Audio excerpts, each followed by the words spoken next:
hapon, maradyaw na hapon kanidyo hurot.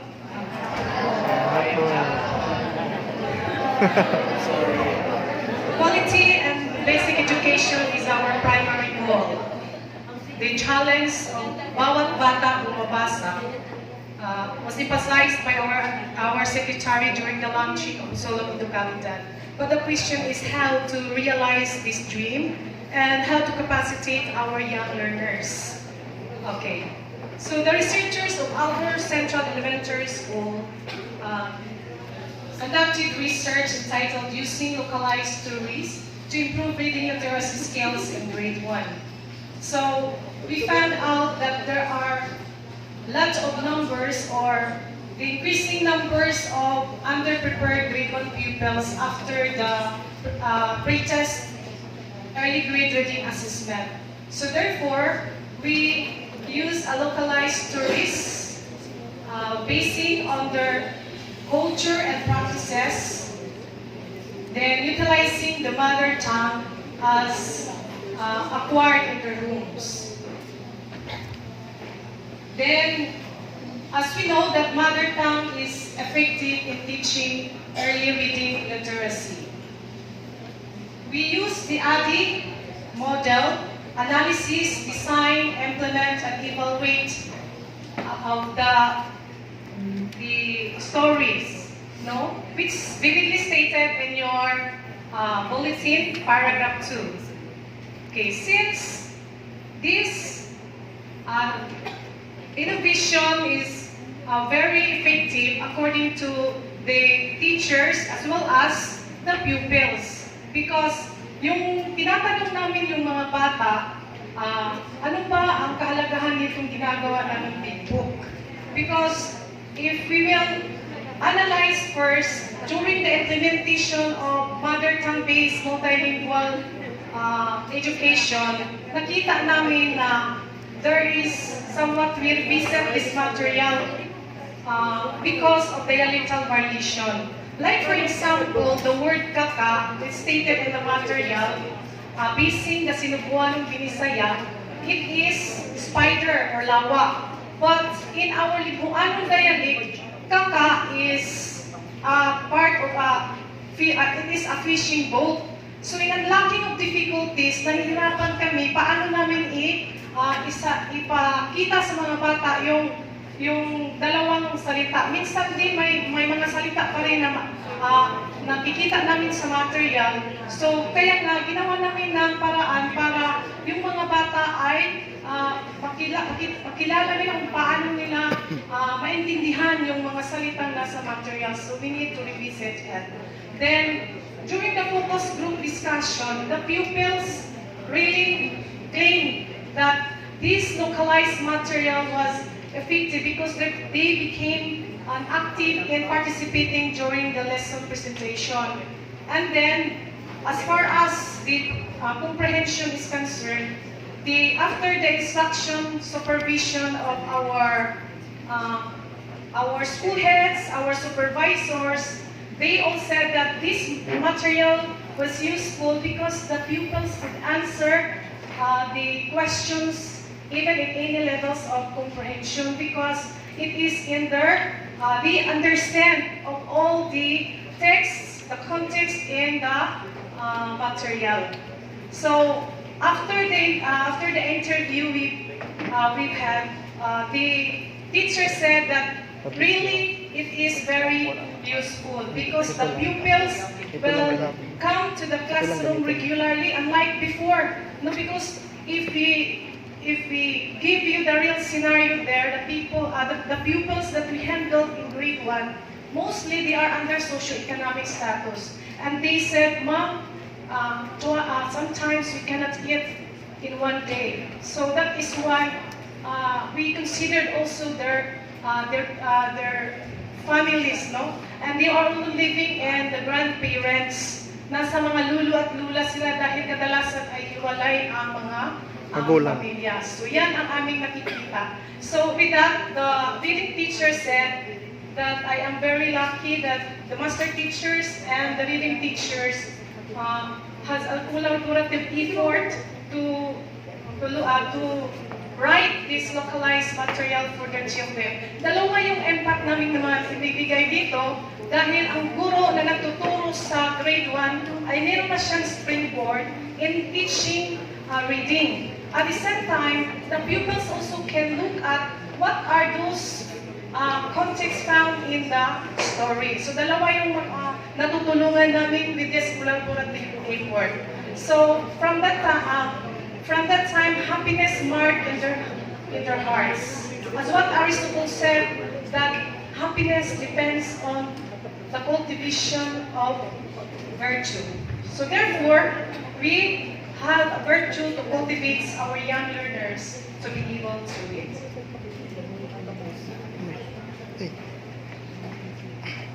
Maayong hapon, otro sa tanan. Ganda. From the Visaya region. So in continuation of the FGD from Mrs. Espina, so after our principal and supervisor together with district administrators conducted a conference and held a team instructional supervision on one of the school in our district, grade 1 class. So the administrators had a positive remarks through the pupils' output during the adaptation of the localized materials in one school of our district. The administrators had a positive remarks through the pupils' output and the result of the evaluation. Ito naman si literacy teacher na-inspire. Sabi niya, she's very lucky daw to have the material because the pupils are well motivated to read and perform well in role-playing. One act play during the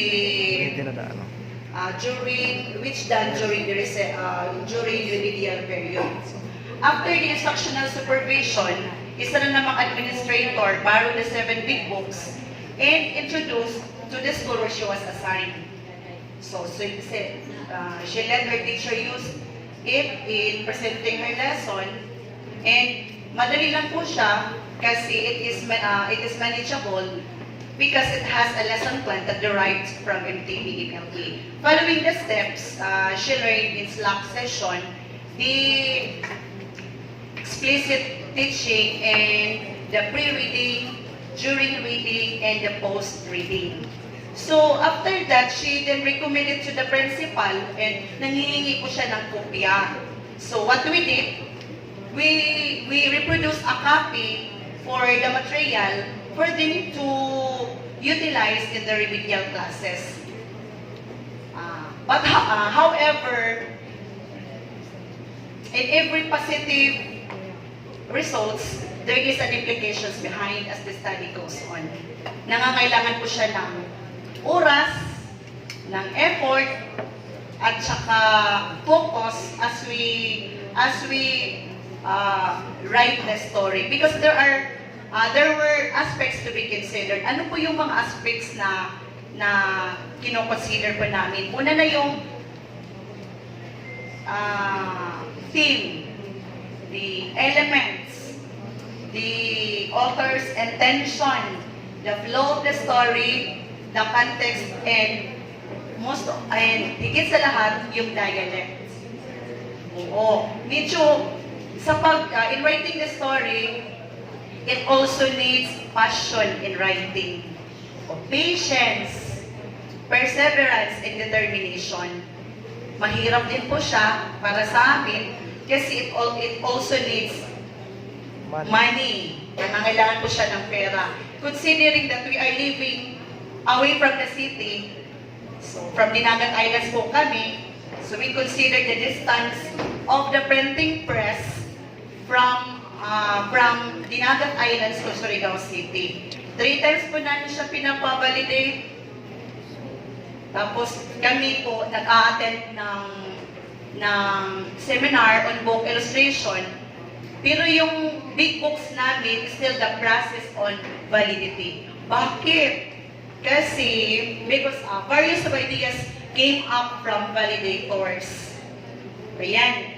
But we are hoping someday that there are people who can help us in enhancing more our big books completely. Sana nga meron.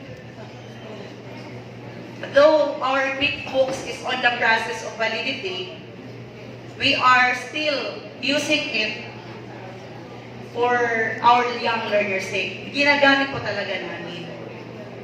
At saka, nagagamit ng ibang school, na-adapt ng ibang school, na-adapt ng mga barangay officials for their reading purposes. So, lahat nagagamit, importante nagagamit po para sa bata. Lahat pa ginagawa namin para sa bata.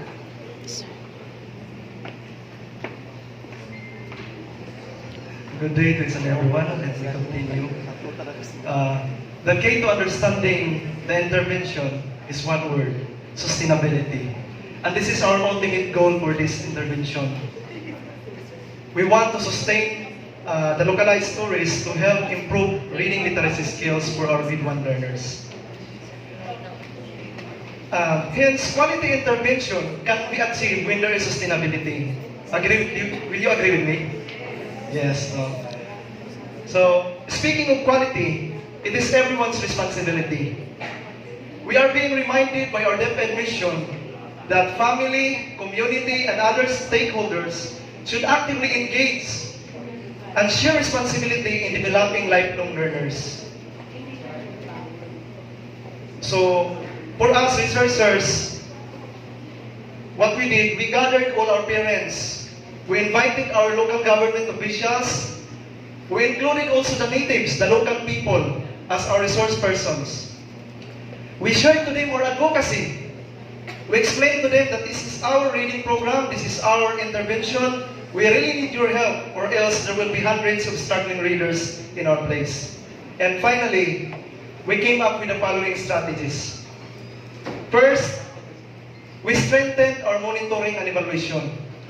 Upon the implementation of the intervention, our school head closely monitored the reading progress of our pupils, especially during instructional supervision, with the help of the master teachers and our educational program supervisors. Then evaluation followed after class observation, especially during post-conference of IS. Second, collaborative discussions of the possible ways to enhance our intervention were done during School Learning Action Cell, SLAC sessions, to continuously improve our practice and help solve challenges. Third, the reading literacy campaign with the use of big books were shared and applied during school parents' assistance in reading effectiveness.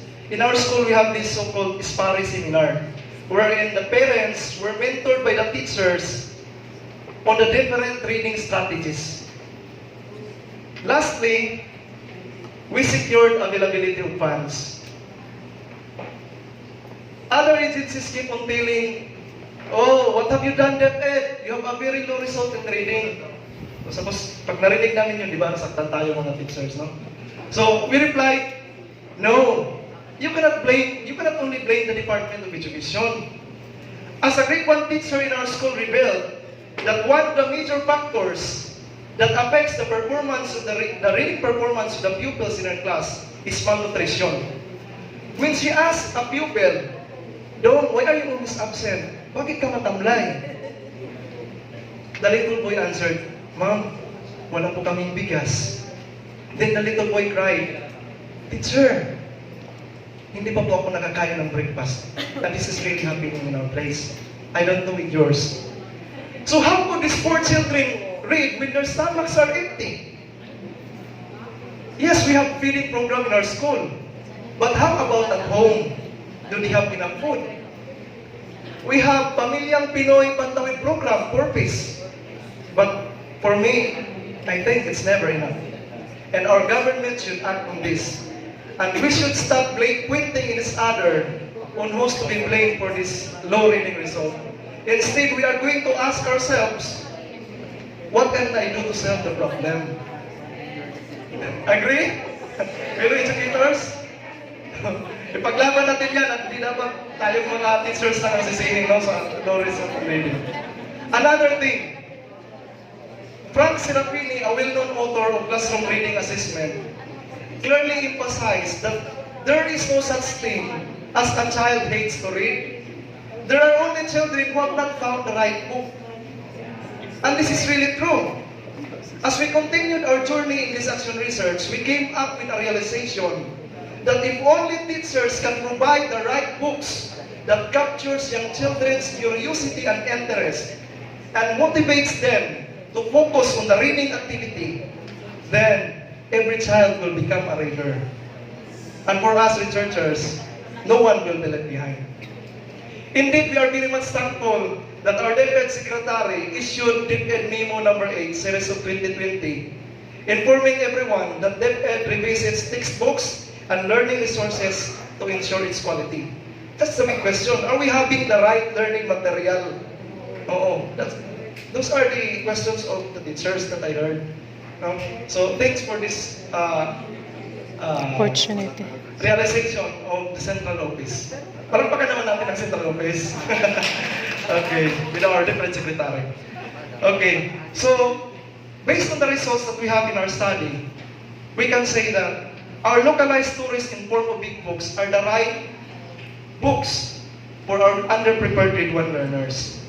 When we ask our participants, if they really like the localized tourists, they said that at first, they don't want to join the remedial class because it is very difficult for a pupil to enjoy an activity in which he did not do very well, di ba?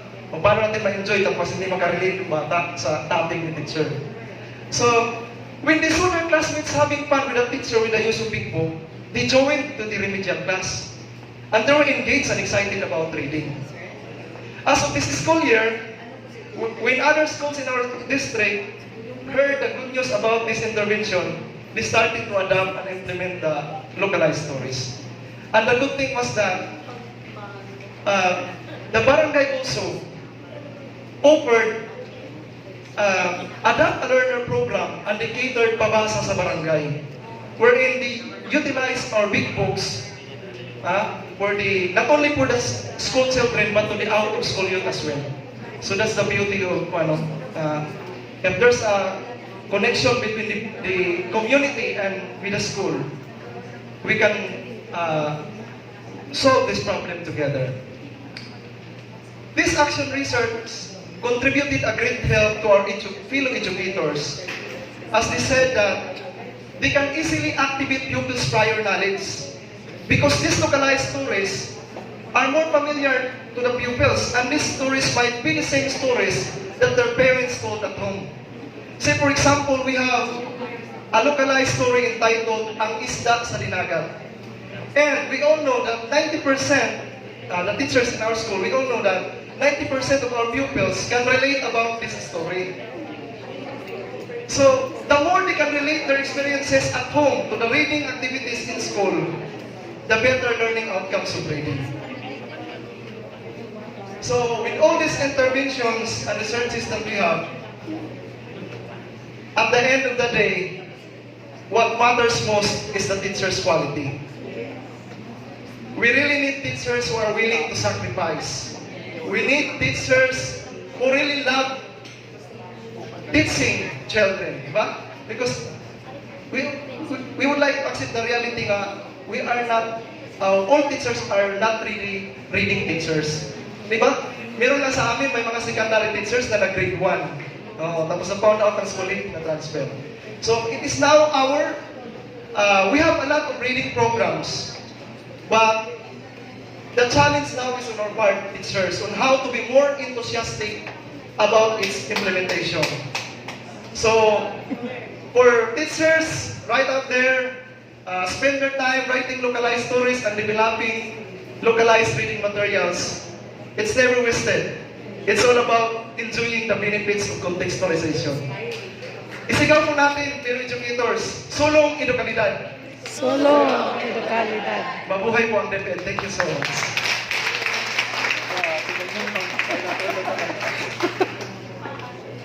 Congratulations. Ano ko sa mayor kung itakan tayo. Salamat, sir. So, we would like